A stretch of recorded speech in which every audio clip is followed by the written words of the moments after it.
Programme میں ایک بار پھر خوش آمدید. ہم بات کر رہے تھے جناب رمضان المبارک کے بابرکت مہینے کے حوالے سے، اور اب ہمیں جوائن کر لیا ہے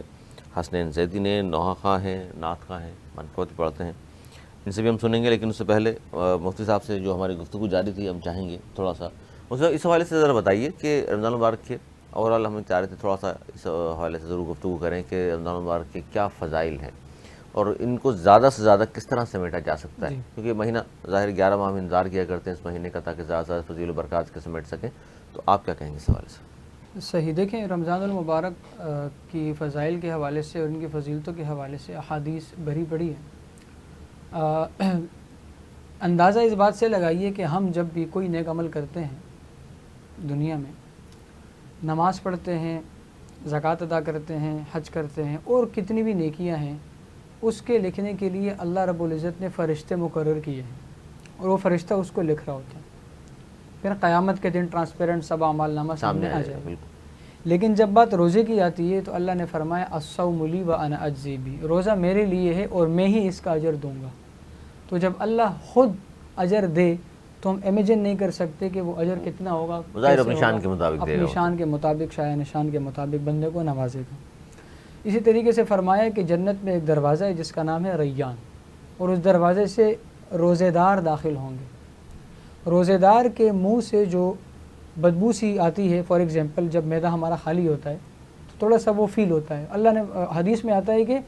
یہ جو بدبو فیل ہوتی ہے یہ اللہ تبارک و تعالیٰ کو مشک سے زیادہ بہتر اور عزیز ہے، اور روزے دار کے لیے سمندر کی مچھلیاں تک دعائیں کرتی ہیں.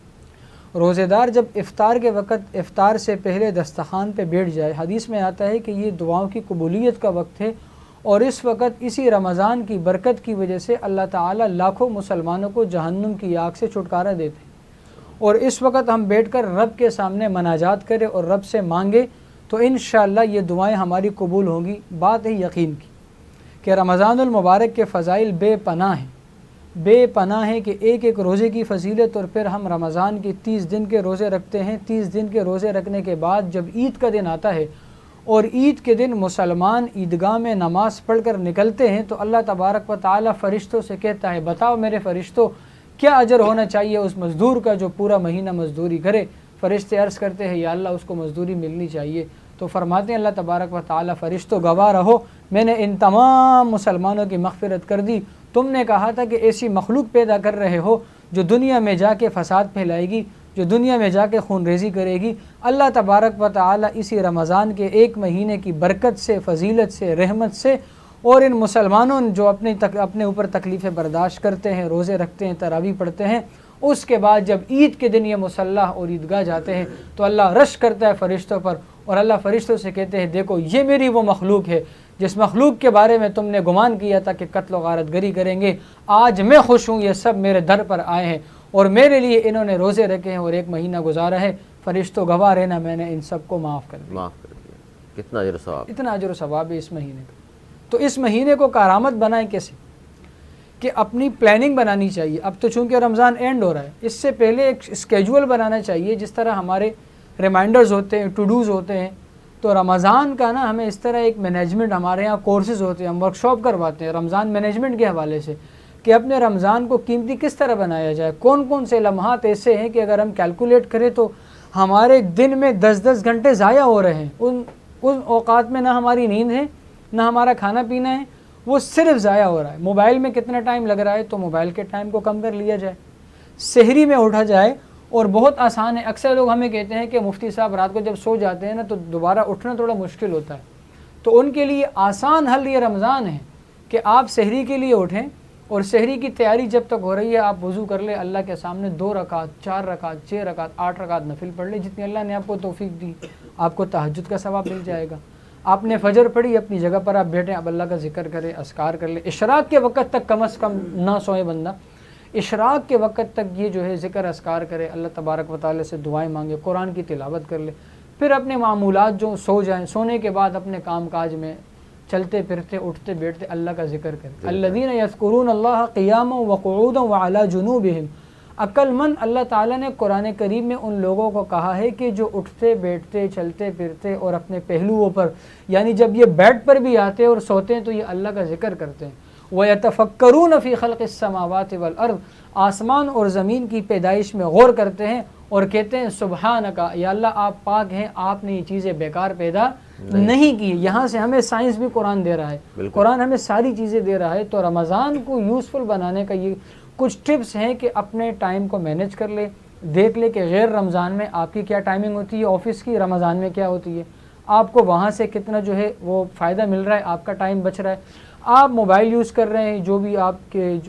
انجن، سرچ انجن جو بھی یوز کر رہے ہوتے ہیں، یا سوشل میڈیا یوز کر رہے ہوتے ہیں، تو کوشش تو یہ کرنی چاہیے کہ بلا وجہ اس کو یوز نہ کریں، رمضان میں چھوڑ دیں، سٹاپ کر دیں۔ ضروری میسیجز ہیں، پیغامات ہیں جو کام کے وہ کر لے بندہ، وہاں سے آپ کو ٹائم مل جائے گا، اس ٹائم کو آپ نے مائنس کر لیا، ٹائم آپ نے جمع کر دیا، آپ کو 3 گھنٹے فری میں مل چکے ہیں۔ اب آپ ان 3 گھنٹوں کو ڈیوائڈ کر لیں کہ بھائی یہ 3 گھنٹوں میں اگر حافظ بچہ ہے نا، وہ تو 15 سے 20 منٹ میں قرآن کا 1 سپارہ پڑھ لیتا ہے، اگر حافظ نہیں ہے تو کم از کم وہ 1 گھنٹے میں 1 قرآن کا پارہ پڑھ لے گا، تو وہ یہ سوچے کہ ان 3 گھنٹوں میں کم از کم میں 2 سپارے پڑھوں گا۔ بالکل، اگر وہ پورے دن میں 2 سپارے پڑھتا ہے تو 1 مہینے میں 2 مرتبہ قرآن کریم مکمل ہو جائے گا۔ اور اللہ کتنا خوش ہوں گے کہ میرا وہ بندہ کہ جو حافظ نہیں ہے، جو کام پہ بھی جاتا ہے، جو بیوی بچوں والا ہے، لیکن بیوی بچوں کے ساتھ، کام کے ساتھ، فیملی ریلیشنز کے ساتھ، سوشل نیٹ ورک کے باوجود اس نے میرے کلام کے لیے وقت نکالا، اور اس نے میرے کلام کو نہ سمجھنے کے باوجود، میننگ نہ آنے کے باوجود، تفسیر نہ سمجھنے کے باوجود اس کو پڑھا حرف بحرف، اب اللہ تبارک و تعالی اس کو 1 حرف کے بدلے 10 نیکیاں بھی دیں گے، اور رمضان میں وہ نیکیاں پھر دوبارہ ملٹی پلائی ہو جائیں گی 70+ سے، تو لاکھوں حروف ہے۔ تو اللہ تبارک و تعالی کی ذات بھی خوش ہوگی کہ میرا وہ بندہ جو دن بھر کام کرتا ہے، محنت مزدوری کرتا ہے، آفس بھی جاتا ہے، لیکن جیسے اس کو ٹائم ملتا ہے یہ نماز سے فارغ ہو کے میرا کلام پڑھتا ہے۔ اور میں کہتا ہوں دوستوں ساتھیوں سے کہ رمضان میں قرآن کی تلاوت سب سے زیادہ ہونی چاہیے، because they both are connected with each other. Ramzan میں ہی قرآن کریم اترا ہے یک بارگی، جس طرح ہمارے پہلے سیشن میں بات ہوئی، تو رمضان اور قرآن دوسرے کے لیے لازم اور ملزوم ہیں۔ تو قرآن کی تلاوت سے منہ کو تھر رکھے۔ قرآن اور یہ روزہ دونوں، جب انسان کو، مسلمان کو قبر میں رکھا جائے گا تو روزہ آ کر کہے گا یا اللہ تیرے اس بندے کو میں نے بھوک اور پیاس، میرے لیے بھوک اور پیاس اس نے برداشت کی، میں نے کھانے پینے سے اس کو روکے رکھا، میں اس کے حق میں سفارش کرتا ہوں، لہٰذا اس کے حق میں میری سفارش قبول کیجیے۔ دوسری طرف سے قرآن آ کر کہے گا یا اللہ تیرے اس بندے کی نیند خراب ہوئی ہے، تیرا یہ بندہ رات کو تراویح میں کھڑے ہو کر مجھے پڑھا یا مجھے سنا، حفاظ کے لیے ہوگا کہ انہوں نے پڑھا تھا، مقتدیوں کے لیے ہوگا کہ انہوں نے تراویح میں کھڑے ہو کر قرآن کریم سنا تھا، یا اللہ میں سفارش کرتا ہوں اس کے حق میں میری سفارش کو قبول فرما دیجئے۔ حدیث میں آتا ہے فیشفعان، دونوں کی سفارش اور شفاعت قبول کر دی جاتی ہے۔ دنیا میں اگر ہم دیکھیں، اگر کسی جگہ جانا ہو، لمبی قطار اور لائن لگی ہو، اور کوئی وہاں پہ سفارش لے کے جائے کسی بھی آفس میں، MNA MP کسی بھی آفیسر میں، تو لوگ کیا کہیں گے؟ ریکمنڈڈ ہے بھائی،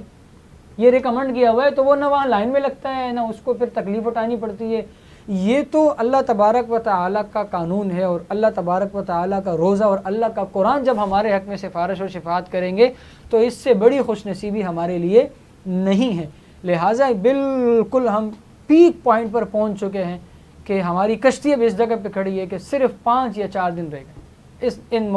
مبارک مہینے۔ اچھا، اس پر میں آتا ہوں کہ 27 رمضان مبارک زیادہ تر علماء کرام جو ہے متفق کیوں ہیں کہ جناب شب قدر جو ہے 27 کی رات کو ہی ہوگی اور ہمیں حاصل ہوگی؟ اس پر بات کریں گے، اس سے پہلے حسن زیدی ہمارے ساتھ موجود ہیں، ہم ان سے کہیں گے جناب ملتمس ہیں کہ آپ کے اپنے نعت رسول مقبول صلی اللہ علیہ وآلہ وسلم پیش کیجیے۔ پہلے تو آپ تمام سننے والوں کو، دیکھنے والوں کو میرا سلام۔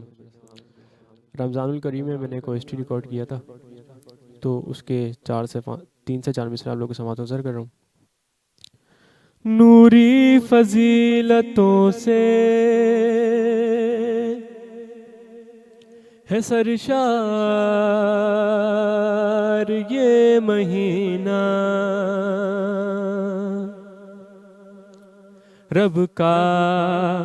سمیٹ لایا ہے پیار یہ مہینہ۔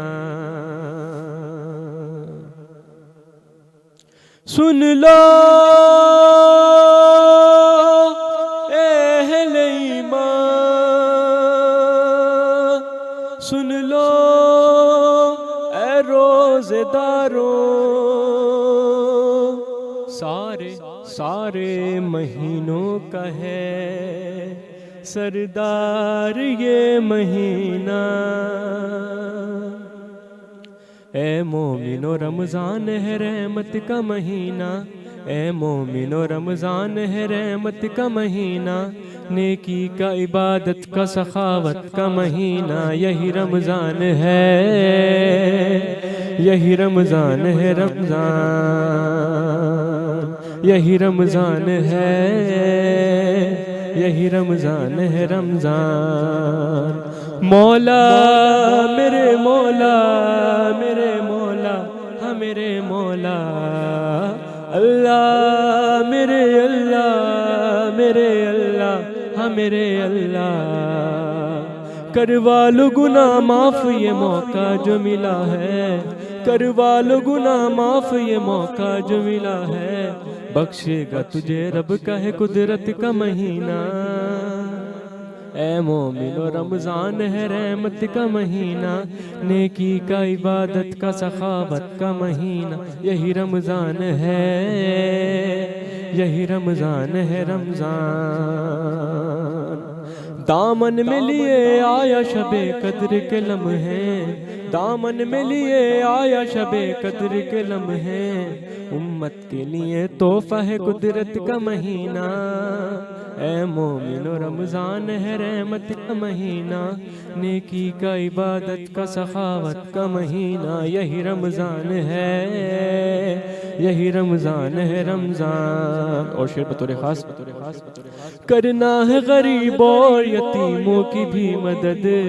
کرنا ہے غریب اور یتیموں کی بھی مدد، یہ یاد رہے یہ ہے محبت کا مہینہ، اے مومنو رمضان ہے رحمت کا مہینہ، نیکی کا عبادت کا سخاوت کا مہینہ، یہی رمضان ہے، یہی رمضان ہے رمضان۔ لو ہونے لگی عید کی تیاری جہاں میں، لو ہونے لگی عید کی تیاری جہاں میں، جاتا ہے سب کو چھوڑ کے الفت کا مہینہ، اے مومنو رمضان ہے رحمت کا مہینہ، نیکی کا عبادت کا سخاوت کا مہینہ، یہی رمضان ہے، یہی رمضان ہے رمضان۔ مولا میرے مولا میرے مولا ہاں میرے مولا، اللہ میرے اللہ میرے اللہ ہاں میرے اللہ۔ ماشاءاللہ حسنین زیدی، خوبصورت آواز آپ کی، خوبصورت کلام۔ مفتی صاحب پروگرام کے آخر میں، اور میں نے سے گفتگو کی آپ سے اور کہا کہ جناب تھوڑا سا اس حوالے ضرور بتائیے کہ علماء کرام کیوں متفق ہیں، زیادہ شب قدر کے حوالے سے بھی بات کی جاتی ہے طاق راتوں کی، تو سب سے زیادہ 27 پر زور ہوتا ہے ان کا کہ جی اس میں حاصل ہوگی آپ کو شب قدر، اس کی کیا وجہ ہے؟ اصل میں یہ تو علماء کرام سے زیادہ عوام اس پر زیادہ متفق ہے۔ اچھا جی، عوام کے ہاں یہ رجحان پایا جاتا ہے، اور آپ نے دیکھا ہوگا ہمارے ہاں آس پڑوس محلوں میں کہ جب قرآن کریم وہ مکمل کر بھی لیتے ہیں نا 25 کو یا 24 کو، تو وہ روکے رکھتے ہیں کہ ختم ہم 27 کو کریں گے۔ جی جی، تو پھر وہ 27ویں کی رات کو جو ہے ختم قرآن مکمل کر کے پھر وہ جو چیزیں بانٹتے ہیں یا تقسیم کرتے وہ دیتے ہیں۔ دیکھیں احادیث سے ہمیں یہ ملتا ہے کہ ایک حدیث میں آتا ہے کہ آخری 9 بج جانے والی راتوں میں تلاش کرو، ایک روایت میں ہے کہ آخری 7 بج جانے والی راتوں میں تلاش کرو، اسی طرح 5 کا بھی ذکر ہے۔ تو مشہور اور جمہور علماء کا جو قول ہے احادیث نبوی علی صاحبہ الصلاۃ والسلام کو لے کر، وہ یہی ہے کہ 21، 23، 25، 27، 29 انہی پانچوں میں سے کوئی ایک رات ہے۔ وہ جو مشہور ہو گیا کہ 27ویں کو ہے یا وہ عوام کی وجہ سے مشہور ہوا ہے، ورنہ یہ ساری راتیں طاق راتیں ہیں، اور یہ کبھی جوف بن جاتی ہیں جب مہینہ 30 کا ہوتا ہے، تو چاہے مہینہ 29 کا ہو یا 30 کا ہو، حدیث کی روح سے آخری عشرے کی 5 راتیں، یہ 5 راتیں امپورٹنٹ ہیں، ان میں پوری کوشش کرنی چاہیے ہر مسلمان کو کہ وہ شب قدر کی تلاش میں لگ جائے اور اس میں عبادت کرے، تاکہ اللہ تبارک و تعالیٰ اس کو یہ موقع عنایت فرما دے۔ البتہ بعض مشاہدات کی وجہ سے اور بزرگان دین کی وجہ سے، جس طرح آپ نے نشانیوں کا ذکر کیا تھا، اس میں یہ ہوتا ہے کہ پھر علماء کرام کے جو بزرگان دین گزرے ہیں ان کے ہاں اکثر و بیشتر یہ ہوتا تھا کہ انہیں ایک کشف کے ذریعے پتہ چلتا تھا تو اس کو لے کر یہ کہا جاتا ہے کہ 27ویں کو زیادہ متوقع ہے، وہ بھی امکانات اور پاسبلٹیز کی حد تک ہے۔ تو ممکن ہے کہ 21 میں آ جائے، بالکل ممکن ہے کہ 23 میں آ جائے، 25 میں، 27 میں، اس کو خفیہ رکھا گیا ہے، اور نبی علیہ الصلوۃ والسلام نے اس کو خفیہ رکھا ہے، اور شاید یہ ہمارا امتحان بھی ہے کہ اور تھوڑی سی ہمیں مشقت میں بھی ڈالنا ہے کہ اگر ہمیں بتا دیتے ایگزیکٹ کہ یہ جی 25ویں کو ہوگی تو پھر ہم مطمئن ہو جاتے اور صرف 25 کو عبادت کرتے۔ اسی لیے اس کو سیکریٹ رکھا گیا کہ وہ مسلمان جو رمضان میں بھی 2 عشرے ایسے گزار لیتے ہیں اور ٹائم پاس کے نام پہ گزار لیتے ہیں، تو چلو ان کے لیے بھی تو یہ ہو کہ وہ 5 راتیں کم از کم اللہ تبارک و تعالیٰ کی عبادت میں لگ جائیں۔ اور میں ہمیشہ یہ کہتا ہوں کہ صرف طاق راتوں کی عبادت نہیں کرے، بلکہ جفت راتوں میں بھی عبادت کرنی ہے۔ یہ نہیں کہ جفت رات میں کوئی جو ہے وہ پابندی لگی ہے یا کوئی لاک لگا ہوا ہے اس میں، آج جیسے کہ 26 ہے تو بالکل آج بھی وہی اللہ تبارک و تعالیٰ ہے، آج بھی رمضان کا مہینہ ہے، آج بھی رمضان کی رات ہے، یہ بھی اللہ کی رات ہے،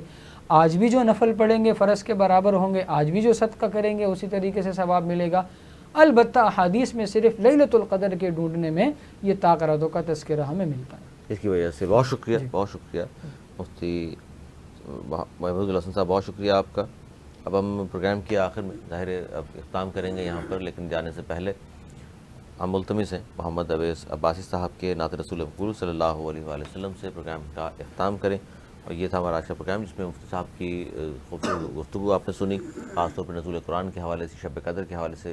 آپ نے ہماری مفتی صاحب کی گفتگو سن لی، اور نعت رسول مقبول صلی اللہ علیہ وسلم سے آج کے اس پروگرام کا اختتام ہوگا۔ جی اویس عباسی۔ ختم رسل مکی مدنی ہے، ختم رسل مکی مدنی، کونین میں تم سا کوئی نہیں، واللہ کوئی نہیں، اے نور مجسم تیرے سوا، دکھیوں کا مداوا کوئی نہیں، اے نور مجسم تیرے سوا، اے نور مجسم تیرے سوا، محبوب خدا کا کوئی نہیں، واللہ کوئی نہیں، ہے ختم رسل۔ او صاف تو سب نے پائے ہیں، او صاف تو سب نے پائے ہیں، پر